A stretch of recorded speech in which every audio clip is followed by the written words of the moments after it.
اسی آیت کے تحت اللہ لا یحب الفساد کہ اللہ تعالیٰ فساد پسند نہیں کرتے. آج کے دور میں اگر بندہ تقلید نہ کرے وہ فساد کا شکار ہے. وہ کیا ہے؟ فساد کا. کیسے شکار ہے؟ وہ بندہ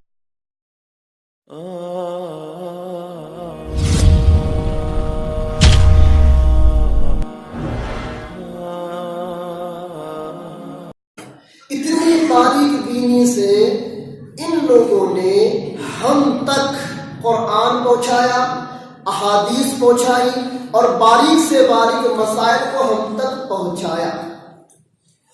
کیا پہنچا؟ اسی وجہ سے آج ہم ہماری نسبتوں کو ان کی طرف جوڑتے. آج ایک مغالطہ اور ایک دھوکہ دیا جاتا ہے کہ میں نبی آئے، نبی نے دین سکھایا تو نبی کو فالو کرنا ہے. اللہ ہے، قرآن دیا اللہ نے نبی کے ذریعے سے تو اللہ کو فالو کرنا ہے. تو پھر تم یہ حنفی، مالکی، شافعی اور حنبلی کیوں بن گئے؟ اور بھی تاریخ کا مطالعہ کر کر آتے ہیں کہ بھائی ان کے ائمہ اربعہ کے مذاہب پر جو اتفاق ہوا یہ 34 صدی میں ہوا. 34 صدی سے پہلے کوئی حنبلی نظر نہیں آتا تھا، کوئی شافعی نظر نہیں آتا تھا، کوئی حنفی نظر نہیں آتا تھا. یہ تو سب بعد کی چیزیں ہیں. یہ اللہ کے نبی کے 400 سال کے بعد یہ سب چیزیں وجود میں آئی. تو ان لوگوں کو کیوں فالو کرنے اور اپنے نام کے ان کی نسبت ہی کیوں لگا؟ یہ عموماً ایک دھوکہ دیا جاتا ہے. کیا دیا جاتا ہے؟ ایک عموماً دھوکہ دیا جاتا ہے. اب میں انشاءاللہ اس کی مکمل وضاحت کروں گا. اس سے پہلے میں تمہید کے طور پر کچھ باتیں آپ کو عرض کر دوں. ان لوگوں کو فالو کرنے کا نام شریعت کے اندر رکھا جاتا ہے تقلید. اب ہر بندہ تقلید سے واقف نہیں ہوتا. ہر بندہ تقلید سے، ہاں جو بندہ مطالعہ کرتا ہے اس فیلڈ کا ہے وہ جانتا ہے، لیکن جو عام آدمی ہے وہ نہیں جانتا کہ تقلید کیا چیز ہے، تقلید کیوں کی جاتی ہے. تو وہ سب سے پہلے سب سے بڑا سوال جو امت میں ڈالتا ہے کیا ڈالتا ہے؟ تقلید کو قرآن سے ثابت کرو. تقلید کو قرآن سے ثابت کرو کہ تقلید کرنا ہے.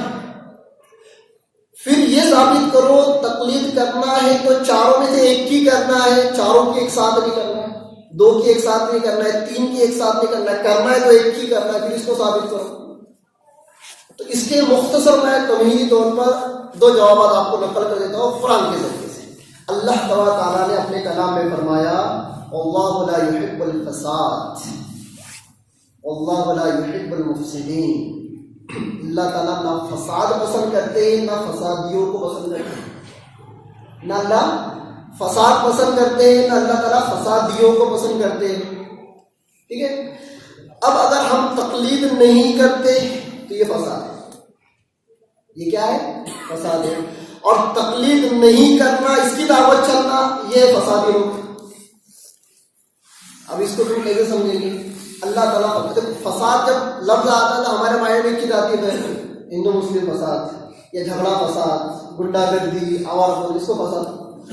یہ تو عرف عام میں اس کو فساد سمجھا آتا ہے. اور فساد بہت ٹائپ کا ہوتا ہے.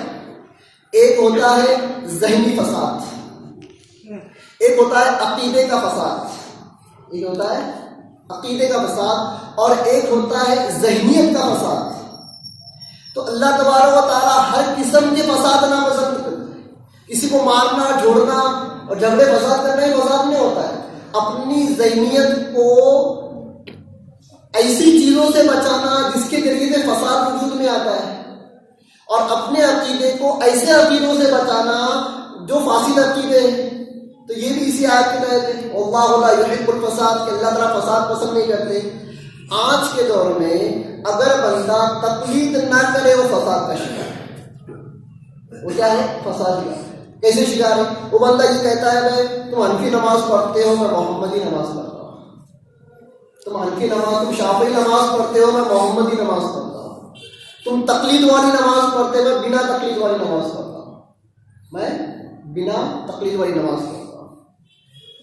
تو یہاں پر اس کو یہ سمجھا جائے گا کہ ٹھیک ہے بھائی تو حنفی نماز نہیں پڑھتا تو محمدی نماز پڑھتا ہے. تو اب تو میرے کو یہ بتا کہ تقلید نہ کرنے سے تجھے کیا حاصل ہوا؟ تقلید نہ کرنے سے کیا حاصل ہوا؟ وہ کہے گا کہ بھائی میں قرآن کو فالو کر رہا ہوں، میں حدیث کو فالو کر رہا ہوں. ٹھیک ہے. حدیث کے اندر آتا ہے صحابہ اکرام نے نماز ایسی پڑھی کہ رفع یدین کیا اور ایسی نماز پڑھی کہ رفع یدین نہیں بھی کیا. دونوں روایتیں حدیثوں کے اندر ہیں. اب تجھے تو نماز پڑھنی ہے ایک ہی طریقے کی, یا تو رفع یدین والی یا تو بنا رفع یدین والی. اگر تو رفع یدین والی نماز پڑھتا تو تو ان حدیثوں کو ٹھوکر مار رہا ہے جن حدیثوں کے اندر رفع یدین نہ کرنے کا ذکر ہے. ایک چیز تو نماز پڑھ رہا ہے, سورہ فاتحہ پڑھ رہا ہے نماز, کچھ احادیث میں آتا ہے کہ سورہ فاتحہ کی بنا نماز نہیں ہوتی, اور کچھ احادیث کے اندر ایسا آتا ہے کہ سورہ فاتحہ نہیں پڑھنا چاہیے. حدیث میں دونوں تذکیر. اب اگر تو نماز میں سورہ فاتحہ پڑھتا ہے, امام کے پیچھے کی بات ہے, پڑھتا ایک حدیث پر عمل ہوا, پر ایک حدیث میں تو یہ بھی ہے نا کہ بھائی امام کے پیچھے ہو تو سورہ فاتحہ نہ پڑھو. پتہ چلا تم نے ایک حدیث پر عمل کیا, دوسرے حدیث کو چھوڑ دیا, تو کہا محمدی ہو. محمدی تو وہ جو نبی کی ساری حدیثوں پر عمل ہے. محمدی تو وہ جو نبی کی ساری حدیثوں پر عمل ہے. تو پتہ چلا اس بندے کو دھوکہ لگا ہے. تو آج سب سے بڑا مغالطہ یہی دیا جاتا ہے کہ میں حدیثوں کو فالو کرتا ہوں.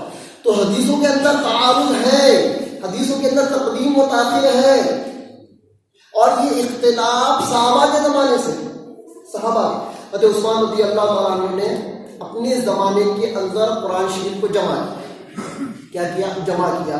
اب اس قرآن شریف کو 30 پاروں میں جمع کرنا, نہ اس کا تذکرہ قرآن میں ہے نہ حدیث میں ہے.